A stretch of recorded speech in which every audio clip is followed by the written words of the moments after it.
नमस्कार मित्रांनो, big boss Marathi 6चा हा प्रोमो आपण सगळ्यांनीच पाहिलेला आहे. पण मला वाटतं बऱ्याच जणांनी हा प्रोमो फक्त भांडी घासण्याचा टास्क म्हणून पाहिला असेल. पण खरं सांगायचं झालं तर या प्रोमोमध्ये भांडी घासण्यापेक्षा लोकांची विचारसरणी जास्त दिसली. कारण घरामध्ये रुचिता, सोनाली, करण, प्राजक्ता, दीपालीताई आणि तन्वी भांडी कोण घासणार यावर चर्चा करताना दिसल्या. सोनाली म्हणते की प्रभूला पाठवा भांडी घासायला. दीपालीताई म्हणतात की प्रभू कदाचित हे करू शकणार नाही. त्यानंतर सोनाली भांडी घासण्यासाठी सागरचं नाव सुचवते.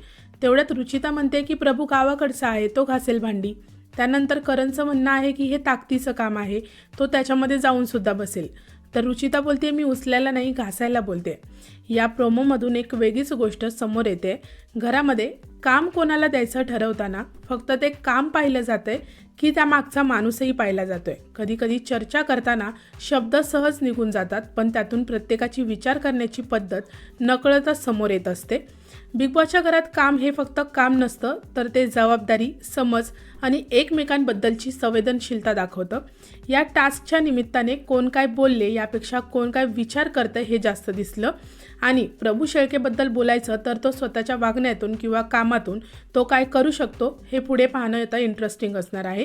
पण हा प्रोमो एक गोष्ट नक्की सांगतो, या घरात या खेळामध्ये पुढे लोकांची मानसिकता जास्त चर्चेत येणार असल्याचं दिसतंय. तुमचं काय मत आहे या सर्व गोष्टीवर मला कमेंट सेक्शनमध्ये नक्की सांगा. व्हिडिओ आवडला असेल तर त्याला लाईक, शेअर आणि चॅनलला सबस्क्राईब करायला विसरू नका.